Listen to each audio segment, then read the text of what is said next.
Cognizant academy के बेहद खास वीडियो में आप सबों का स्वागत है। इस वीडियो की खासियत ये है कि आज हम लोग मॉडल सेट जो रिसेंटली झारखंड शैक्षिक अनुसंधान एवं प्रशिक्षण परिषद रांची ने जारी किया है उसका सॉल्यूशन हम लोग देखेंगे। और ये सॉल्यूशन सिर्फ सॉल्यूशन नहीं होगा, उसकी पूरी डिटेल एनालिसिस होगी। और ये एनालिसिस जो है वह हमारे लिए बेहद जरूरी होता है। तो सभी लोगों को झारखंडी जोहार। और अब हम लोग शुरुआत करते हैं इस वीडियो को। इस वीडियो में हम लोगों को कुछ खास चीजें हैं जो ध्यान देने वाली है। सबसे पहले ये जो मॉडल प्रश्न पत्र है जो हम लोग लास्ट ईयर देख रहे थे और इस मॉडल प्रश्न पत्र में बहुत ज्यादा अंतर है। अंतर इन द सेंस अगर हम लोग सिलेबस को देखें तो लास्ट ईयर जो सिलेबस था उस सिलेबस को दो पार्ट में बांट दिया गया था। पहला जो पार्ट था जो फिजिक्स का पेपर 1, इस फिजिक्स के पेपर 1 से आपको ऑब्जेक्टिव क्वेश्चन करने थे। और जो पेपर 2 था यानी कि जो फिजिक्स का पार्ट 2 है, यहां से आपके लिए एक सब्जेक्टिव का एग्जाम लिया गया था। लेकिन इस बार सिलेबस में चेंज है। चेंज इन द सेंस ये ऑब्जेक्टिव क्वेश्चन जो है पहले सिर्फ और सिर्फ पार्ट 1 से पूछे गए थे, फिजिक्स का पार्ट 1 से।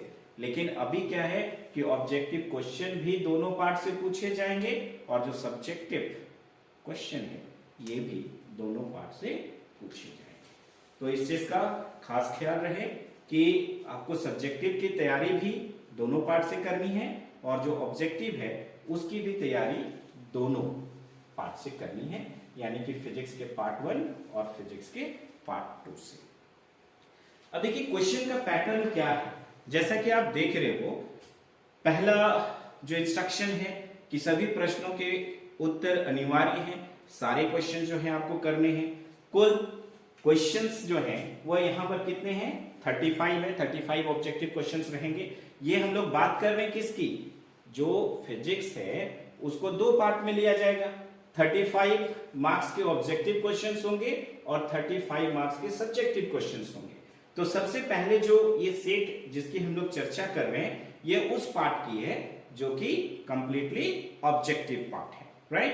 प्रत्येक प्रश्न के लिए 1 अंक निर्धारित है, यानी कि सही जवाब में आपके 1 अंक मिलेंगे। प्रत्येक प्रश्न के 4 विकल्प दिए गए हैं, सही विकल्प का चयन कीजिए। ऐसा आपका इंस्ट्रक्शन दिया हुआ रहेगा, मतलब 4 ऑप्शन से उसमें से एक को आपको चूज करना है। लेकिन एक खास ध्यान ये रखना है कि गलत उत्तर के लिए कोई अंक नहीं काटे जाएंगे, यानी कि आपको 35 के 35 सॉल्व करके आने हैं, आप जाने या ना जाने, राइट। मतलब कोई भी क्वेश्चंस को आपको छोड़ना नहीं है, सारे क्वेश्चन जो है आपको अटेम्प्ट करने हैं। क्यों? क्योंकि अटेम्प्ट में कोई प्रॉब्लम नहीं है, क्योंकि इसमें नेगेटिव मार्किंग नहीं दिया गया है। ठीक है, तो पहला तो पैटर्न आपको समझ में आ गया है कि पहला पार्ट जो है वह किसका है? ऑब्जेक्टिव का है। और जो सेकेंड पार्ट होगा उसमें हम लोग देखेंगे सब्जेक्टिव का। ये मॉडल क्वेश्चन सेट जो है बनाना हमारे लिए इसलिए जरूरी होता है क्योंकि इससे आपको पता चलता है एग्जैक्टली आपके एग्जामिनेशंस में कौन सा पैटर्न होगा, कैसे एग्जामिनेशंस में क्वेश्चन पूछे जाएंगे। इसीलिए यह बेहद जरूरी है, इसे जरूर करना चाहिए। दूसरी बात, जो आप मॉडल क्वेश्चन सेट जो है बना के आपको मिला है, उसके आंसर जो है दिए गए हैं, उस आंसर पे थोड़ा सा आपको ध्यान देने की जरूरत है, क्योंकि सारे के सारे आंसर जो है वो करेक्ट नहीं है। तो हो सकता है कि आप बिल्कुल पढ़ के गए हैं, आपकी पूरी तैयारी है, लेकिन इसके बावजूद आप गलत आंसर करके आ रहे हो, क्योंकि आंसर जो है आपने गलत पढ़ा है तो ऑब्वियसली जो है आंसर आप गलत करेंगे। तो इसलिए यहां पर हम लोगों को ध्यान देना है। तो पूरे डिटेल एनालिसिस के साथ जो है ये सारे 35 क्वेश्चंस हम लोग यहां पर करने जा रहे हैं, लेकिन इसको हम लोग दो पार्ट में करेंगे। पहला पार्ट में 20 क्वेश्चंस होंगे और जो रेस्ट 15 क्वेश्चंस होंगे वो हम लोग नेक्स्ट वीडियो में करेंगे। तो आइए शुरू करते हैं क्वेश्चंस की डिटेल एनालिसिस विथ आंसर। यहां पर देखिए पहला क्वेश्चन क्या है, the number of electrons for 1 coulomb of charge is, 1 coulomb of charge में कितने नंबर ऑफ इलेक्ट्रॉन्स हैं। तो जितने भी बच्चे पढ़ने वाले हैं तुरंत से उनके दिमाग में एक ही ख्याल आएगा कि अरे ये तो क्वांटाइजेशन ऑफ चार्ज वाली बात है, राइट। तो अगर आप स्टूडेंट हैं तो स्टूडेंट होने का एहसास भी होना चाहिए, जिंदा है तो जिंदा होने का एहसास होना चाहिए। तो अगर आप स्टूडेंट हैं तो हमेशा इस चीज का एहसास करिए, और एहसास करने के लिए आपको जो है किताबों से दोस्ती करनी पड़ेगी, अपने नोट से दोस्ती करनी पड़ेगी, और निरंतर सतत प्रयास करना होगा, तभी जाके सफलता मिलेगी। एक दिन से नहीं काम चलेगा, हर रोज पढ़ना जरूरी है। और जब आपके डेट्स जो हैं फाइनलाइज हो चुके हैं तो अब तो आपके पास पूरा का पूरा जो है तरीका होना चाहिए कि कैसे हम लोग जो लिमिटेड समय है उसमें पूरा का पूरा सिलेबस को किस तरह से हम लोग कवर अप करेंगे, ऑब्जेक्टिव और सब्जेक्टिव दोनों पैटर्न के लिए, राइट। तो जब तक डेट अनाउंसमेंट नहीं होता है तब तक बहुत सारे ऐसे भी बच्चे होते हैं, ठीक है, जिनके बड़े अजीब सवाल थे कि सर कोरोना तो आ गया है, इस बार भी एग्जाम नहीं होगा क्या। एग्जाम हो ना हो ये तो अलग बात है, लेकिन आपकी तैयारी तो होनी चाहिए। और यकीन मानिए अगर एग्जाम नहीं होता है आप वैसे पास कर जाओगे ना तो नियर फ्यूचर, ठीक है, कभी भी आप जाओगे तो लोग बोलेंगे वो कोरोना वाला बैच है। इसलिए आप मनाओ कि एग्जामिनेशन हो, और डेफिनेटली एग्जामिनेशंस होंगे, डेट ऑलरेडी आ चुके हैं, कोरोना का कोई चक्कर नहीं है, अगर आएगा तब भी एग्जामिनेशंस होगा, ऐसा मान के चलिए आप, ठीक है। तो जो होना था एक बार हो चुका है, अब दोबारा बिना एग्जामिनेशंस के आपको पास नहीं किया जाएगा। पहले क्वेश्चंस में आते हैं। पहला क्वेश्चन है the number of electrons for 1 coulomb of charges. तो मैंने जैसा कि कहा कि इस क्वेश्चंस को सुनते ही पढ़ने वाले बच्चे कहेंगे ये क्वांटाइजेशन ऑफ चार्ज की बात है। क्वांटाइजेशन ऑफ चार्ज में हम लोग क्या पढ़े हैं, Q is equal to NE। यहां पे देखिए क्या निकालना है, नंबर ऑफ इलेक्ट्रॉन्स, यानी कि n का वैल्यू निकालना है। 1 कूलम दैट मींस ये चार्ज का वैल्यू है। तो यहां पर अगर आप देखो चार्ज जो है 1 है is equal to n into 1.6 into 10 to the power minus 19, right. तो n का वैल्यू कितना होगा, तो अगर आप देखो तो n is equal to 1 by 1.6 into 10 to the power minus 19 है। इसको हम लोग क्या कर सकते हैं, यहां पर देखिए ये तो हो गया 10 बाई 16, ये 10 टू द पावर माइनस 19 अगर ऊपर जाता है तो 10 टू द पावर प्लस 19 होगा। लेकिन हम लोग क्या करते हैं ना, यहां से एक जीरो ले लिया, 100 हो गया, ऊपर बच गया 10 टू द पावर 18। अब हम लोग 100 को डिवाइड करेंगे किससे, 16 से, तो ये हो गया 4 चौके 16, 4 दूनी 8, 9 10, 4 25 20। अब आप देखो 4 छक 24, 25 10 हो रहा है, तो 4 दूनी 8, 9 10 20, यानी कि 4 बचे 20। तो 6.25 into 10 to the power 18, 6.25 into 10 to the power 18, ये है आपका सही जवाब। और आप देख रहे हैं कि ऑप्शन नंबर 1 जो है यही दिया गया है, 6.25 into 6.25 into 10 to the power 18। तो पहला ऑप्शन जो है ये आपका करेक्ट है, राइट। तो ये पहला ऑप्शन जो है ए जिसमें लिखा गया है 6.25 इंटू 10 टू द पावर 18, यही आपका सही जवाब होना चाहिए। कहीं कोई दिक्कत नहीं है, इसमें आंसर भी करेक्ट दिया हुआ है जो आपका मॉडल क्वेश्चन है। अब दूसरे क्वेश्चन पे अगर हम लोग आए तो दूसरा क्वेश्चन क्या कह रहा है कि there are 2 charges.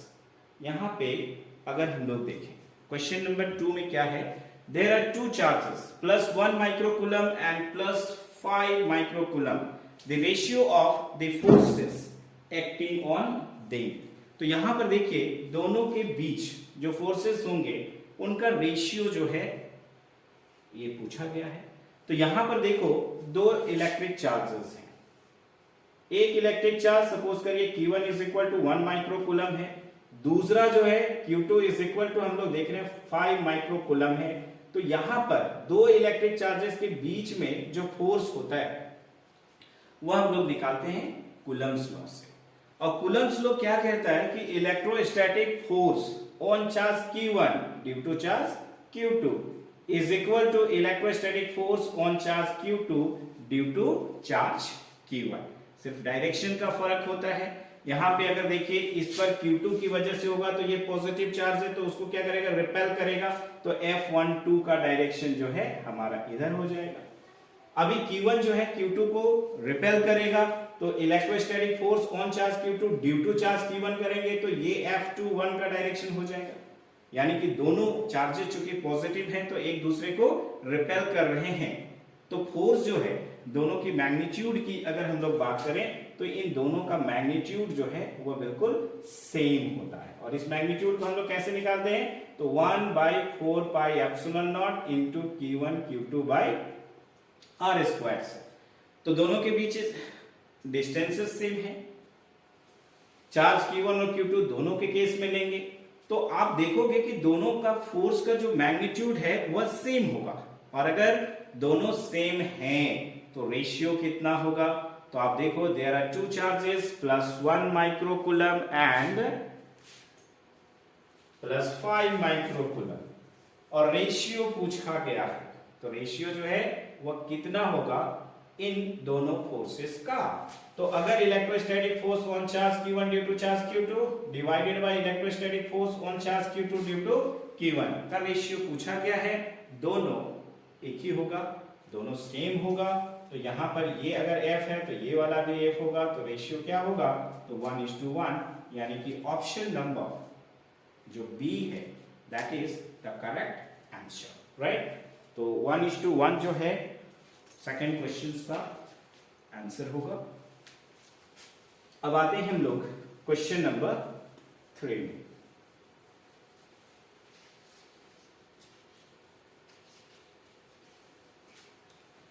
Question number 3 क्या है,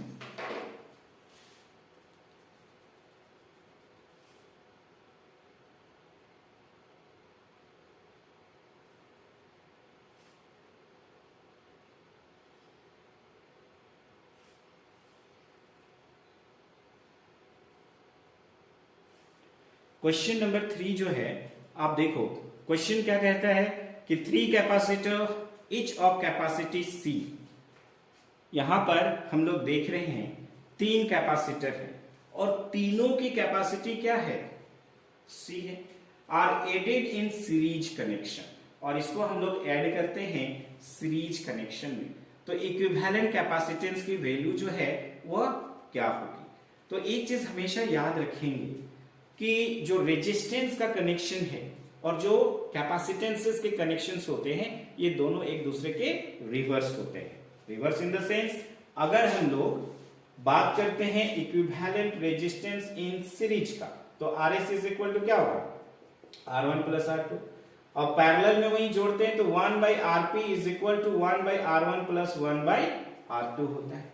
लेकिन कैपेसिटर्स के केस में जब हम लोग सीरीज में जोड़ते हैं तो reciprocal of equivalent capacitance in series 1/CS is equal to 1/C1 plus 1/C2 plus 1/C3।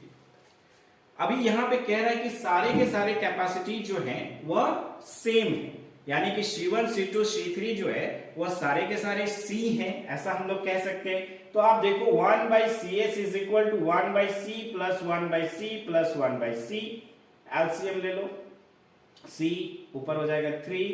तो इस तरह से इक्विवेलेंट कैपेसिटेंस इन सीरीज जो है वह कितना हो जाएगा, तो C/3 हो जाएगा। इक्विवेलेंट कैपेसिटेंस इन सीरीज जो है वह हमारा कितना हो जाएगा, तो C/3। तो यहां पर एक चीज आपको याद भी रखना चाहिए कि अगर हम लोग जब कभी भी इक्वल कैपेसिटेंसेस का केस देखते हैं, यानी कि यहां पर अगर आप देखो जैसा कि क्वेश्चन में पूछा गया है कि 3 capacitors each of capacity C are added in series connection, तो इक्विवेलेंट कैपेसिटेंस जो है वो कितना होगा। तो इक्विवेलेंट कैपेसिटेंस इन सीरीज का एक फॉर्मूला होता है जब सबके कैपेसिटेंस सेम होते हैं, और वह होता है C/n। तो यहां पर कितने कैपेसिटेंस है? 3। कितने कैपेसिटेंस हैं? 3। सबके कैपेसिटेंस या कैपेसिटी कितने हैं? C है, तो इक्वल वाला केस हो गया। तो इस केस में डायरेक्टली C बट्टा n का वैल्यू कितना है? 3, तो C/3 हम लोग कर सकते हैं। वहीं अगर पैरेलल का पूछता तो equivalent capacitance in parallel Cp is equal to क्या हो जाता है? Nc। पैरेलल भी पूछ सकता है, तो उस केस में अगर यही क्वेश्चन रहता सिर्फ सीरीज के बजाय अगर पैरेलल रहता, तो उस केस में हम लोगों का क्या हो जाता है आंसर? 3C हो जाता। लेकिन यहां पर केस कौन सा है? सीरीज का है, तो सीरीज में हम लोग देखेंगे कि क्या होगा आंसर। तो इक्विवेलेंट कैपेसिटेंस इन सीरीज जो है C/3 होगा, तो जो ऑप्शन नंबर C है वो हमारा करेक्ट आंसर होगा। अब आते हैं क्वेश्चन नंबर 4 पर। क्वेश्चन नंबर 4 क्या कहता है?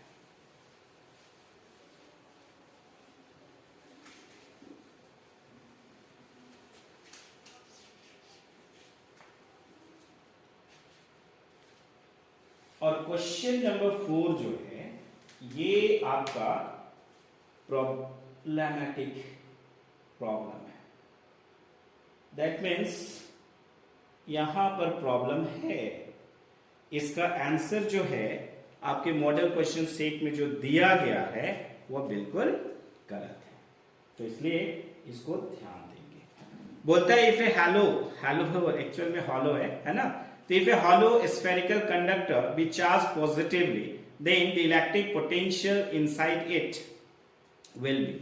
तो electric potential V is equal to 1/4 pi epsilon not into Q बट्टा R होता है। अगर Q पॉजिटिव होगा इलेक्ट्रिक पोटेंशियल पॉजिटिव होगा, अगर Q नेगेटिव होगा तो इलेक्ट्रिक पोटेंशियल नेगेटिव होगा, राइट। तो अब यहां पर देखो बोल रहा है if a hollow spherical conductor be charge positively, right, यानी कि ये पॉजिटिव है तो इलेक्ट्रिक पोटेंशियल जो है वो क्या होगा? पॉजिटिव होगा, है ना। तो आप देख रहे हैं कि बी और सी में हम लोगों को पॉजिटिव मिल रहा है, नेगेटिव वाला केस जो है यहां से हम लोग इसको काट सकते हैं कि नेगेटिव तो नहीं होगा, यानी कि ऑप्शन नंबर डी गया। अब यहां पर देखिए हम लोग क्या जानते हैं कि अगर एक हॉलो कंडक्टर है तो एक हॉलो कंडक्टर के अंदर इलेक्ट्रिक फील्ड की जो वैल्यू होती है वो क्या होती है? 0। और हम लोग ये जानते हैं कि electric field E is equal to minus dB by क्या होता है? dr होता है। तो अगर इलेक्ट्रिक फील्ड E की वैल्यू 0 है, कहने का मतलब है कि ये जो चेंज इन इलेक्ट्रिक पोटेंशियल जो है वो क्या है? 0 है। और अगर change in electric potential dV की वैल्यू अगर 0 है तो V जो है वह क्या होगा? एक कांस्टेंट होगा। यानी कि अगर इलेक्ट्रिक पोटेंशियल अंदर की अगर हम लोग बात करेंगे तो हर एक पॉइंट पे पोटेंशियल क्या होगा? सेम होगा। सेम होगा कहने का मतलब क्या होगा? यूनिफॉर्म होगा। तो यहां पर देखिए जो करेक्ट आंसर होगा इस क्वेश्चन का वह क्या है? तो पॉजिटिव एंड यूनिफॉर्म। लेकिन आपके आंसर में दिया हुआ है पॉजिटिव एंड नॉन यूनिफॉर्म। तो अगर आप पढ़ के जाते और सेम यही क्वेश्चन आता, आप कर देते पॉजिटिव एंड नॉन यूनिफॉर्म, आप तो सोचते कि मेरा तो आ गया एक नंबर, लेकिन हो क्या जाता? मिलता आपको 0। तो इस क्वेश्चन को आपको ध्यान देने की जरूरत है। इस क्वेश्चन का आंसर जो है मॉडल क्वेश्चन सेट में गलत दिया गया है। गलत है तो आप इसको करेक्ट कर लेंगे। और एनालिसिस जो है आपने देखा कि V is equal to 1/4 pi epsilon not into Q by R है। Q अगर पॉजिटिव होता है तो इलेक्ट्रिक पोटेंशियल पॉजिटिव होता है, Q नेगेटिव होता है देन आफ्टर इलेक्ट्रिक पोटेंशियल भी नेगेटिव होगा। साथ ही साथ एक हॉलो कंडक्टर की अगर हम लोग बात करते हैं स्फेरिकल कंडक्टर की, तो इलेक्ट्रिक फील्ड लाइंस जो है उसके अक्रॉस पास नहीं करते हैं। That means electric field inside the hollow conductor 0 होगा। और इलेक्ट्रिक फील्ड इंटेंसिटी E की वैल्यू अगर 0 होगी, जैसा कि आप यहां पर देख रहे हो E is equal to minus dV by dr हमने लिखा है। अगर E की वैल्यू 0 होगी is equal to minus dV by dr, dr 0 से क्रॉस करेंगे वो जीरो हो जाएगा, यानी कि इलेक्ट्रिक पोटेंशियल डिफरेंस की वैल्यू जो है यानी कि dV की वैल्यू जीरो हुई, तो dV यानी कि चेंज इन पोटेंशियल जीरो तब होगा जब V की वैल्यू कांस्टेंट होगी। तो ईच एंड एवरी पॉइंट पर अगर इलेक्ट्रिक पोटेंशियल सेम है तो हम लोग कह सकते हैं यूनिफॉर्म है, तो इसका correct answer positive and uniform होगा, ना कि positive and non uniform. Minded. चलिए नेक्स्ट क्वेश्चन पे अब हम लोग आगे बढ़ते हैं। नेक्स्ट क्वेश्चन क्या है, इसको भी हम लोग उसी तरह से बिल्कुल डिटेल्ड एनालिसिस के जरिए हम लोग इसको शॉर्ट आउट करेंगे।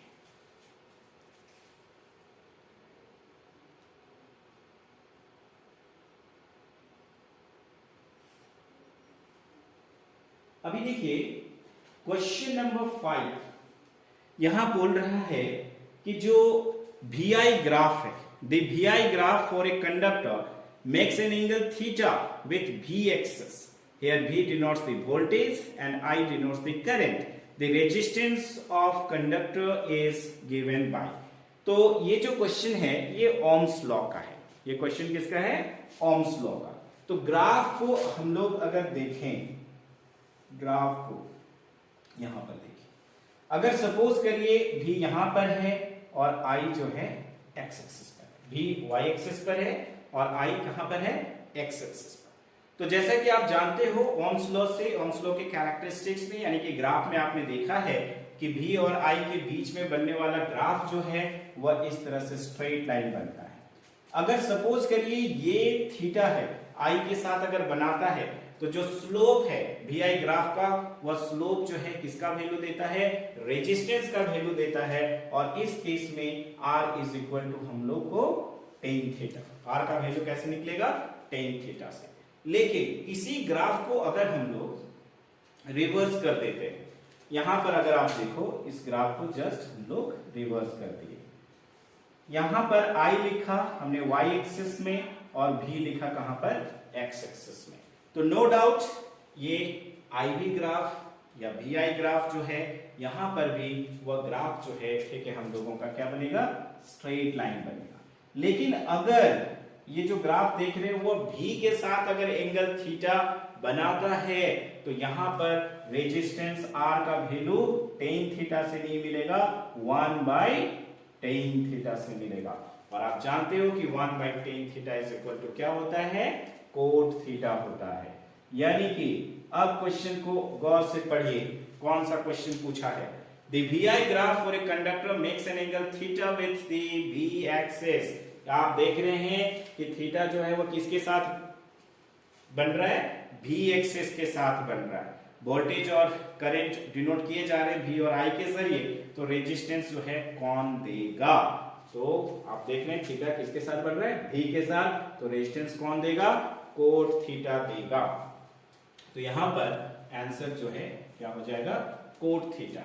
इसी क्वेश्चंस को अगर पूछ दे, सपोज करिए आपके फाइनल एग्जामिनेशन में कि जो VI ग्राफ है कंडक्टर का वो एंगल थीटा बना रहा है I एक्सिस के साथ, तब आपका रटा हुआ रहेगा कि नहीं हम तो पढ़े हैं कि आंसर कोट थीटा होता है, तब हो जाएगी गड़बड़।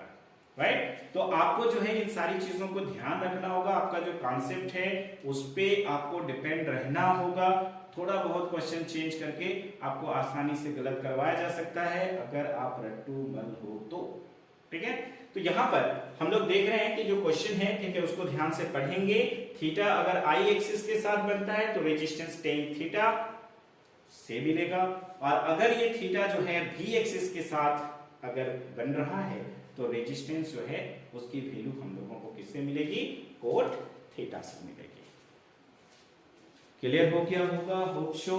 अब हम लोग नेक्स्ट क्वेश्चन पे आते हैं, और नेक्स्ट क्वेश्चन है हम लोगों का क्वेश्चन नंबर 6।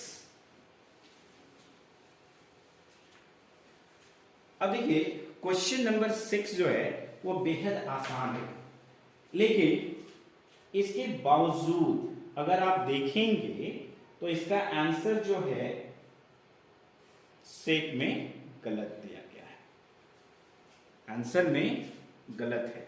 इस चीज को ध्यान रखिए। क्वेश्चन नंबर 6 का भी आंसर मॉडल क्वेश्चन सेट पे गलत है। चाहे जिन भी वजहों से हुई हो, टेक्निकल फॉल्ट रहा हो किसी तरह का, उस पर हम लोगों को जाना नहीं है, उस पर विचार नहीं करना है, लेकिन हमारा जो भी क्वेश्चन है उसका आंसर को हम लोग सही कर लेंगे। तो किरचॉफ्स में आपने पढ़ा है कि दो लॉ होते हैं, एक को हम लोग बोलते हैं किरचॉफ्स पॉइंट रूल या लॉ भी बोल सकते हैं, एक लॉ जो है, ठीक है, इसको हम लोग बोलते हैं किरचॉफ्स पॉइंट रूल या लॉ बोल सकते हैं, इसी को हम लोग बोलते हैं किरचॉफ्स जंक्शन रूल। ये दोनों एक ही चीज है, या तो आप किरचॉफ्स पॉइंट रूल बोलिए या किरचॉफ्स जंक्शन रूल बोलिए, ये दोनों क्या है, एक ही है। दूसरा जो है इसको हम लोग बोलते हैं Kirchhoff's close circuit rule, Kirchhoff's closed circuit rule, या इसी को हम लोग बोल सकते हैं लूप रूल, या फिर इसको बोल सकते हैं मेश रूल, और इसी को हम लोग किरचॉफ्स सेकेंड लॉ भी बोल सकते हैं, ऊपर वाले को किरचॉफ्स फर्स्ट लॉ बोल सकते हैं। किरचॉफ्स पॉइंट रूल या किरचॉफ्स जंक्शन रूल में क्या होता है, तो it states that the algebraic sum of all the electric currents meeting at a point और a junction is equal to 0, यानी कि यहां पर सिग्मा आई की वैल्यू जो है वह 0 होती है।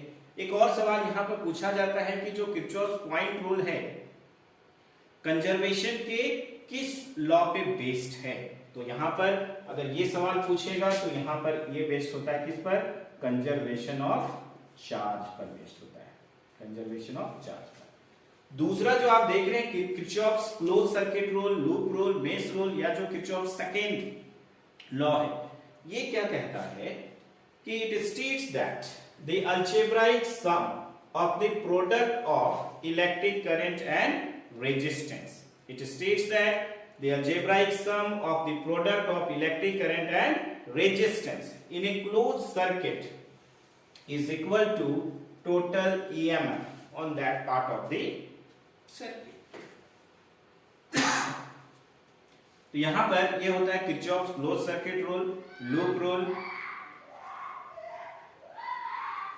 या फिर इसको हम लोग बोल सकते हैं मेश रूल, और ये बेस्ड होता है कंजर्वेशन ऑफ एनर्जी पर, ये बेस्ड होता है कंजर्वेशन ऑफ एनर्जी पर। ये भी सवाल पूछा जाता है, लेकिन सवाल सीधा है द इक्वेशन सिग्मा ई को हम लोग स्मॉल में लिख सकते हैं जैसा कि लिखा हुआ है, is equal to sigma I R is applicable to which law. तो यहां पर देखिए पहला ऑप्शन दिया हुआ है किरचॉफ्स सेकेंड लॉ, दूसरा ऑप्शन जो है किरचॉफ्स जंक्शन रूल है, और जो किरचॉफ्स का जंक्शन रूल है उसमें sigma I is equal to 0 होता है, और आंसर में यही दिया हुआ है, ये गलत आंसर है। किरचॉफ्स थर्ड लॉ है नहीं, न्यूटन्स लॉ जो है ये होगा नहीं, तो आपका बच गया क्या, किरचॉफ्स सेकेंड लॉ कह सकते हैं, या इसके जगह में हो सकता है कि एग्जामिनेशन में किरचॉफ्स क्लोज सर्किट रूल लिखा रहे, या हो सकता है किरचॉफ्स लूप रूल लिखा रहे, या किरचॉफ्स मेश रूल लिखा रहे, ठीक है। तो कोई सा भी इसमें ऑप्शन रहे, तो sigma I R is equal to sigma E, ये आपका किरचॉफ्स सेकेंड लॉ है। तो इस तरह से हम लोग देखते हैं कि option number A is the right answer, but in model set दिया हुआ है क्वेश्चन नंबर 6 का आंसर बी, जो एब्सोल्युटली रॉन्ग है, बिल्कुल गलत है, बिल्कुल गलत होगा अगर आप मॉडल सेट के आंसर के अकॉर्डिंग चाहते हो तो। नेक्स्ट क्या है, हम लोग आते हैं अब क्वेश्चन नंबर 7 पर। क्वेश्चन नंबर 7 क्या है, यहां पर क्या है, the balancing length of a potentiometer is at 120 centimeter. On shunting the cell with a resistance of 4 ohm, the balancing point shifts to length of 60 centimeter. Then find the internal resistance of the cell.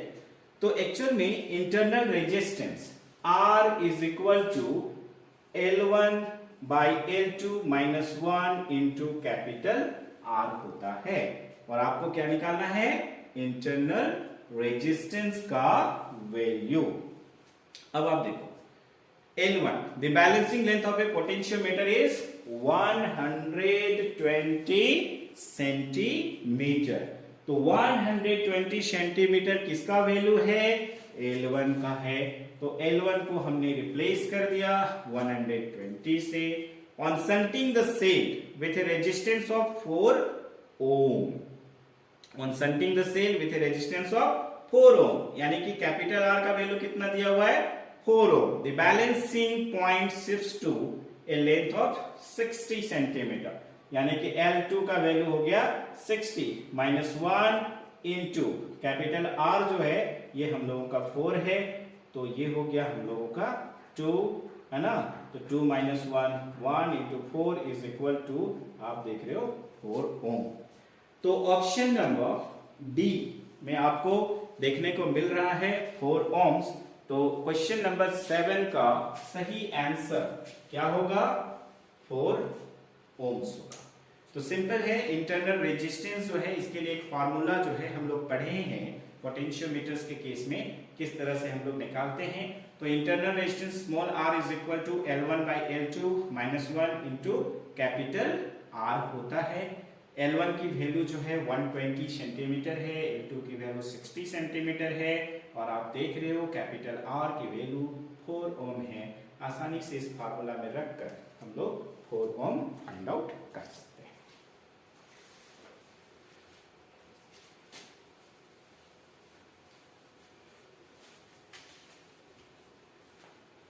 अब देखिए question number 8। Question number 8 क्या है? दो option नीचे, यहां पे देखिए question क्या है? Identify the condition under which the force acting on A charge moving through a uniform magnetic field is maximum. तो किस कंडीशन पर हम लोग देखेंगे कि जो फोर्स होगा वो मैक्सिमम होगा? तो हम लोग पढ़े हैं force on a moving charge particle in uniform magnetic field कितना होता है।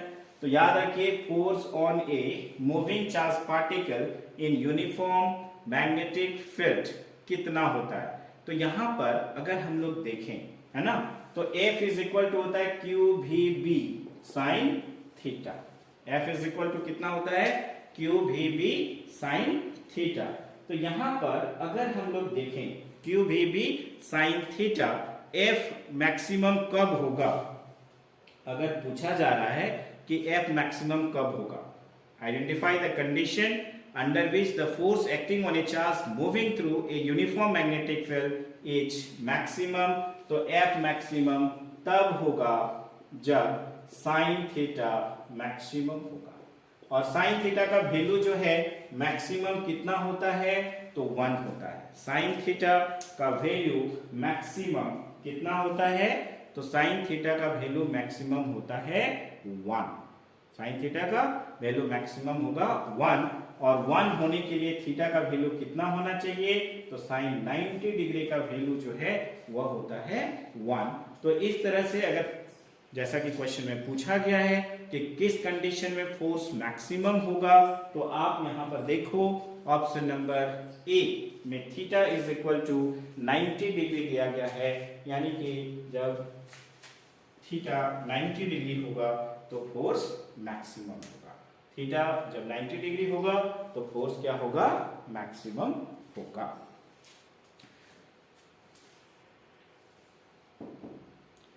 अब देखिए क्वेश्चन नंबर 9 क्या कहता है। क्वेश्चन नंबर 9 में क्या है? What torque acts on A 70 turns coil of 400 centimetre square area carrying a current of 20 ampere held with its axis at right angles to a uniform magnetic field of 0.2 Tesla. इस question का अगर आप solve करोगे, सही solve करोगे, तो ये चारों के चारों ऑप्शन में आपको कुछ ऑप्शन मिलेगा ही नहीं। क्यों? क्योंकि इस क्वेश्चन में थोड़ा सा फॉल्ट है। एक्चुअल में इस क्वेश्चन को बनाया गया है तो इस 70 टर्न्स के बजाय यहाँ पे एक्चुअल में होना चाहिए 50 टर्न्स। तो क्वेश्चन में 50 टर्न्स होना चाहिए, बाय मिस्टेक जो है यहाँ पर 70 कर किया हुआ है। आप 70 टर्न्स से बना सकते हो, लेकिन ऑप्शन जो है उसमें आपको मिलेगा। तो इसलिए आपको यहाँ पर 70 को 50 टर्न्स मान के बनाना है। तो what torque acts on a 50 turns coil of 400 centimeter square area carrying a current of 20 ampere held with its axis at right angles to a uniform magnetic field of 0.2 Tesla. तो यहां पर देखिए torque is equal to होता है N B I A sine theta, ये formula होता है हमारा। यहां पर देखो एन का वैल्यू कितना दिया गया है, तो जैसे कि आप देख रहे हो उसको करेक्ट करना है आपको, ये हो जाएगा हम लोगों का 50। मैग्नेटिक फील्ड की वैल्यू आप देख रहे हो यहाँ पर क्वेश्चन में 0.2 टेस्ला है, तो बी के जगह में हम लोग 0.2 रखेंगे। इलेक्ट्रिक करंट आई की जो वैल्यू है carrying a current of 20 ampere है ना, तो यहां पर आप देखो आई का वैल्यू जो है ये कितना है 20 है, इनटू अगर एरिया की अगर हम लोग बात करते हैं तो 400 सेंटीमीटर स्क्वायर है। तो यहां पर देखिए ये हो गया हम लोगों का 400 इंटू सेंटीमीटर स्क्वायर, तो सेंटी को अगर हम लोग मीटर में चेंज करेंगे तो 10 टू द पावर -2 होगा, लेकिन इसका हम लोगों को होल स्क्वायर करना होगा। इनटू साइन थीटा है, तो यहां पर देखिए साइन 90 डिग्री है, राइट एंगल थीटा का वैल्यू 90 डिग्री।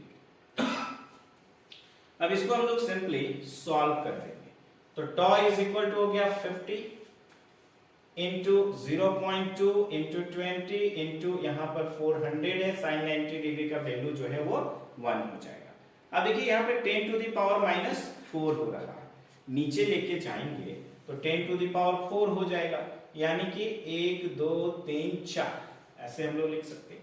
अभी यहाँ पे देखिए 2 0 हमारा कैंसल आउट हो गया, ये 1 0 कैंसल आउट हो गया, फिर इधर से 1 0 कैंसल आउट हो गया।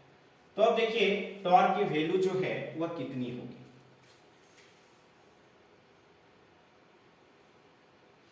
80 होगा, ठीक है। 4 दूनी 8, 8 दूनी 16 और 16 बचे 80। और आप यहाँ पे देख रहे हो 0.2 है, तो एक के बाद जो है हम लोगों को पॉइंट लगा देना है। तो इस तरह से अगर आप देखो तो टॉर्क का जो वैल्यू है, इस टॉर्क का जो वैल्यू है वह 8 न्यूटन मीटर आएगा, और 8 न्यूटन मीटर जो है हम लोगों को ऑप्शन नंबर ए में देखने को मिल रहा है। तो option number A is the correct answer. तो हम लोग देख रहे हैं कि ऑप्शन नंबर ए जो है हम लोगों का करेक्ट आंसर है, लेकिन अगर जो दिए गए डाटा है उसके हिसाब से अगर इस क्वेश्चन को सॉल्व करेंगे तो चारों के चारों ऑप्शन जो है वो आपको गलत मिलेंगे। दैट्स व्हाई मैंने कहा कि ये वीडियो आपके लिए कितना जरूरी है, क्योंकि अगर आप सिर्फ आंसर को देख के सपोज करिए सेम क्वेश्चन पूछा तब भी आपको मार्क्स नहीं मिलेंगे, ठीक है। तो आप जो है इसको करेक्शन कर लीजिए। करेक्शन ये करना है कि जो क्वेश्चन है उसको सुधारना होगा। जो 70 टर्न्स है ना कॉइल का, वो 50 टर्न्स होगा, और आंसर होगा option number A, that is 8 newton metre. Next हम लोग आते हैं क्वेश्चन नंबर 10। अब देखिए क्वेश्चन नंबर 10 क्या कह रहा है। A moving coil galvanometer can be converted into an ammeter by, एक मूविंग कॉइल गैल्वेनोमीटर को किस तरह से हम लोग आमीटर में चेंज कर सकते हैं। जो मूविंग कॉइल गैल्वेनोमीटर है, इस मूविंग कॉइल गैल्वेनोमीटर को अगर आमीटर में हम लोगों को चेंज करना होगा तो क्या करना होता है। तो इनफैक्ट ये याद रखेंगे, एक मूविंग कॉइल गैल्वेनोमीटर को अगर आमीटर में चेंज करना है तो हम लोगों को एक स्मॉल रेजिस्टेंस जो है पैरेलली जोड़ना पड़ता है। तो यहां पर अगर आप देखिए इंट्रोड्यूसिंग ए शंट, शंट जो है वो स्मॉल रेजिस्टेंस ही होता है। तो इंट्रोड्यूसिंग ए शंट, शंट या स्मॉल रेजिस्टेंस भी यहाँ पे लिखा हुआ रह सकता है। Introducing A shunt resistance of large value, अगर लार्ज वैल्यू बोलता है तो वो ये भी गलत है, सीरीज बोलता है तो वो भी गलत है। ऑप्शन नंबर बी में अगर आप देखो, introducing A shunt resistance of small value, small value ये आपका करेक्ट है और पैरेलल में जोड़ा जाना चाहिए, ये भी करेक्ट है। थर्ड ऑप्शन में पूछा introducing A resistance of small value in series, गलत है। क्यों गलत है? क्योंकि आप देखिए यहां पर सीरीज में बोल रहा है, स्मॉल वैल्यू तो सही है लेकिन सीरीज गलत है। चौथा ऑप्शन में introducing A resistance of large value in parallel, parallel में जोड़ा जाता है, ये करेक्ट है लेकिन लार्ज वैल्यू ये गलत है। तो इस तरह से अगर आप देखो तो क्वेश्चन नंबर 10 का करेक्ट आंसर क्या होगा? तो ऑप्शन नंबर बी। और ऑप्शन नंबर बी में आप देख रहे हो क्या है, introducing A shunt resistance of small value in parallel. तो स्मॉल वैल्यू का शंट जोड़िए, पैरेलली जोड़िए, एक गैल्वेनोमीटर जो है आमीटर के जैसा काम करने लगेगा। Got it? नाउ अब यहां पर देखिए नेक्स्ट क्वेश्चन क्या है। तो नेक्स्ट क्वेश्चन जो है एंगल ऑफ डिप पर बेस्ड है। तो नेक्स्ट क्वेश्चन में हम लोग करेंगे क्या, यहां पर ध्यान देना। पहले the angles of dip at poles and equator respectively, pole और इक्वेटर पर एंगल ऑफ डिप जो है कितना होगा ये हम लोगों को देखना है। तो एंगल ऑफ डिप जो है पहले हम लोग समझे कि एंगल ऑफ डिप जो है वो क्या होता है। अगर इस तरह से आप देखो, ये हॉरिजॉन्टल कंपोनेंट है अर्थ मैग्नेटिक फील्ड का और ये वर्टिकल कंपोनेंट है। तो जो टोटल अर्थ मैग्नेटिक फील्ड है यानी कि बी, ये हॉरिजॉन्टल कंपोनेंट के साथ जितना एंगल बनाता है उस एंगल को इनफैक्ट हम लोग एंगल ऑफ डिप कहते हैं। तो पोल में खासियत क्या होती है कि ये जो बी है वह बीभी के बराबर होता है। एट द पोल अगर हम लोग देखें, एट द पोल, पोल में आपको याद रखना है कि बी जो है वो किसके बराबर होता है? बीभी के बराबर होता है। और बीभी का वैल्यू कितना होता है? तो बी साइन डेल्टा। और दूसरी जो आपको ध्यान में रखनी है कि बीभी का वैल्यू कितना होता है? तो बी साइन डेल्टा।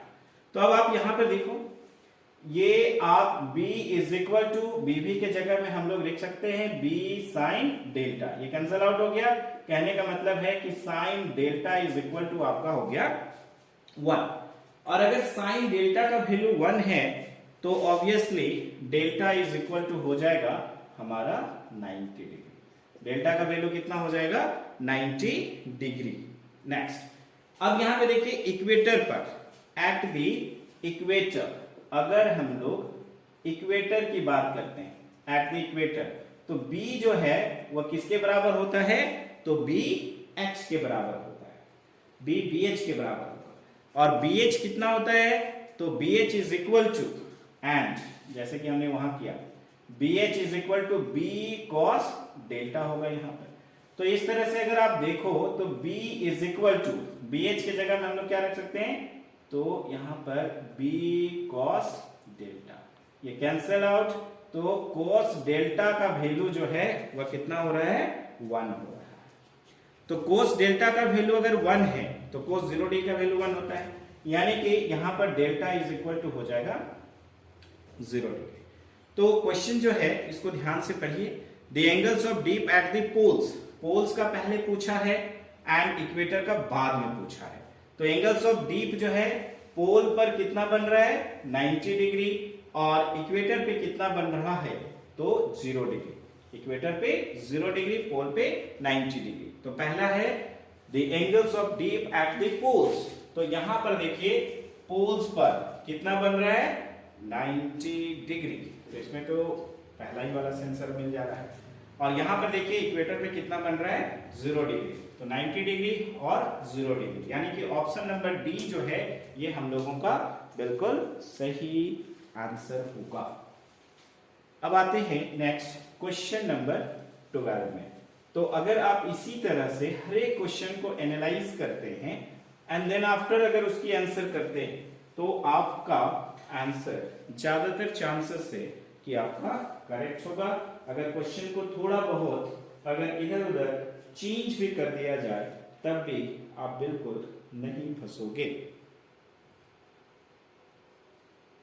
अब यहां पर देखिए क्वेश्चन नंबर हम लोग पहुंच गए हैं 12। तो क्वेश्चन नंबर 12 क्या है? Whenever the magnetic flux linked with an electric circuit change and EMF is induced in this circuit, this is called, right?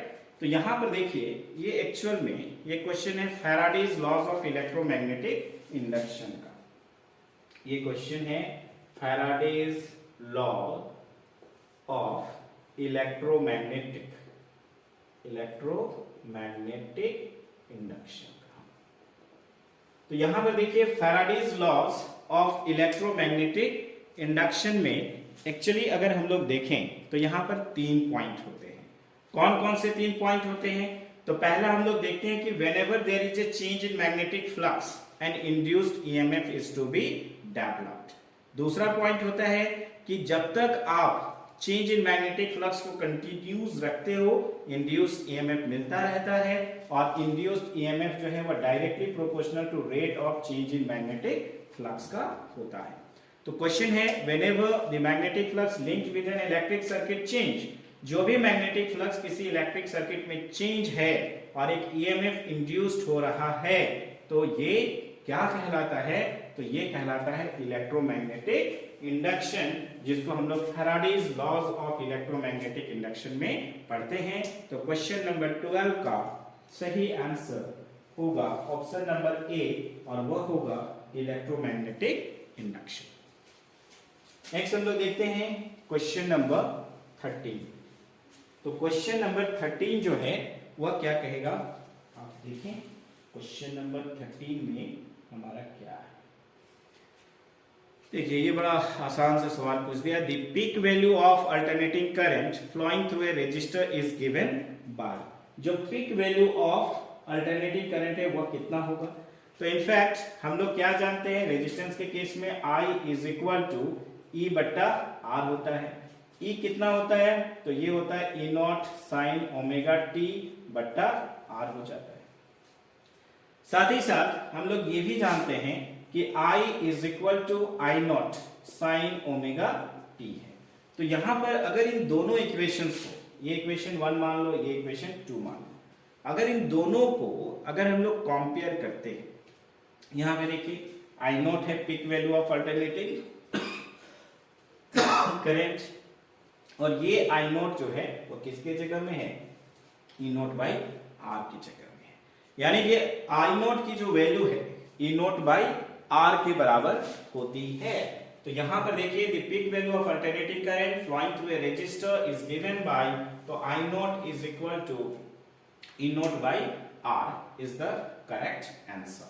I nought की वैल्यू जो है E nought by capital R के बराबर होगी। नेक्स्ट अब आते हैं हम लोग क्वेश्चन नंबर 14। क्वेश्चन नंबर 14 क्या कहता है?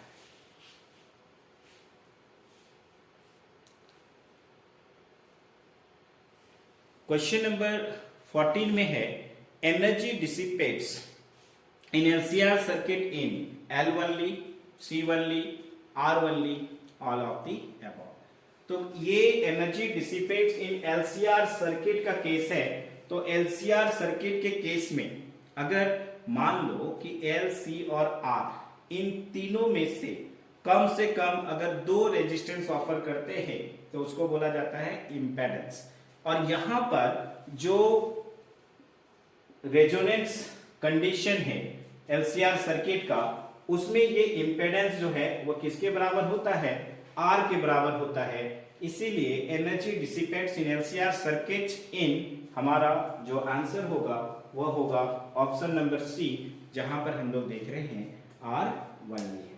तो ये हो गया हम लोग का क्वेश्चन नंबर 14, जिसमें एनर्जी डिसिपेट्स इन एलसीआर सर्किट जो है क्या है, तो आप यहां पर देख रहे हो L only, C only, R only all of the above. तो एलसीआर सर्किट में जो इम्पेडेंस होता है वह रेजिस्टेंस R के बराबर होता है, यानी कि यहाँ पर Z is equal to R, यानी कि R only is the correct answer. Next one हम लोग देखेंगे question number 15। A transformer is employed to convert AC into DC, convert DC into AC, obtain a suitable AC voltage, obtain a suitable DC voltage। तो यहाँ पर हम लोग देखें कि ट्रांसफार्मर जो है ये वह एक्चुअल में होता क्या है, ट्रांसफार्मर में क्या होता है। तो it is a electric device which converts alternating current of one voltage, alternating current of one voltage into the alternating current of another voltage। तो अल्टरनेटिंग करंट के एक वोल्टेज को ये अल्टरनेटिंग करंट के दूसरे वोल्टेज में चेंज करने का काम करता है। मतलब ना तो एसी डीसी में कन्वर्ट होता है, ना डीसी एसी में कन्वर्ट होता है, ना डीसी से डीसी में होता है, राइट। यहाँ पर अल्टरनेटिंग करंट का एक वोल्टेज अल्टरनेटिंग करंट के दूसरे वोल्टेज में कन्वर्ट होता है, यानी कि कम है तो उससे आप ज्यादा कर सकते हैं और ज्यादा है तो ट्रांसफार्मर उसको क्या कर सकता है, कम कर सकता है, राइट। तो यहां पर देखिए पहला ऑप्शन में बोलता है transformer is employed to convert AC into DC, गलत है। कन्वर्ट डीसी इनटू एसी, गलत है। Obtain a suitable AC voltage, हम लोग सुटेबल एसी वोल्टेज ट्रांसफार्मर के जरिए पाते हैं। एक ट्रांसफार्मर जो है हम लोगों को एक सुटेबल एसी वोल्टेज देता है, यानी कि अगर वोल्टेज कम है तो उसको ज्यादा और अगर ज्यादा है तो उसको हम लोग कम कर सकते हैं। तो ये वीडियो मैं देख रहा हूं लगभग 51 मिनट्स के हो गए हैं, तो लेंथ काफी ज्यादा हो गया है। तो हम लोग इस पार्ट में 15 ही क्वेश्चन करते हैं, रिमेनिंग जो हमारा 20 क्वेश्चन बच रहा है उसको हम लोग नेक्स्ट वीडियो में करेंगे। तो आपने देखा पूरे डिटेल एनालिसिस के साथ ऑब्जेक्टिव को करने से क्या बेनिफिट मिलता है। अगर इस तरह का क्वेश्चन है, क्वेश्चन में किसी तरह का चेंजेस है, तो उस चेंजेस को आसानी से आप अडॉप्ट कर लोगे और आंसर करेक्ट करोगे। तो ध्यान रखना है कि क्वेश्चन को आराम से पढ़ना है, आपके पास सफिशिएंट टाइम है, घबराना नहीं है और बिल्कुल 35 आउट ऑफ 35 के लिए जाना है, राइट। तो try to level best. Okay, thank you. इस वीडियो में इतना ही। अगले वीडियो में हम लोग जल्द मिलेंगे जहां पर हम लोग देखेंगे इसका रिमेनिंग पार्ट्स। हमने इसके पहले भी जो लास्ट ईयर था वहां पर भी हमने सॉल्यूशंस डाला था मॉडल सेट का, उसे भी आप जरूर देखें क्योंकि क्वेश्चन जो है वह कहीं से भी एराइज हो सकता है। तो इस वीडियो में इतना ही।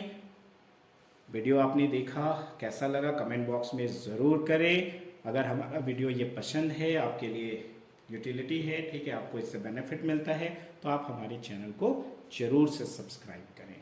Thank you very much.